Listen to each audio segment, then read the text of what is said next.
What will be the first measure to change?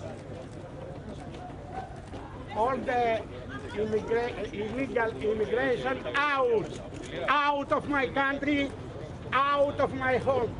Μισό λεπτό. Εντάξει.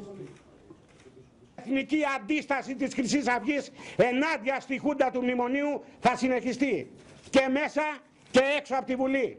Θα συνεχιστεί ο αγώνας για μια Ελλάδα ελεύθερη από τους παγκόσμιους τοκογλύφους, για μια Ελλάδα ανεξάρτητη και υπερήφανη, για μια Ελλάδα χωρίς την δουλεία του μνημονίου και την εκχώρηση της εθνικής μας κυριαρχίας.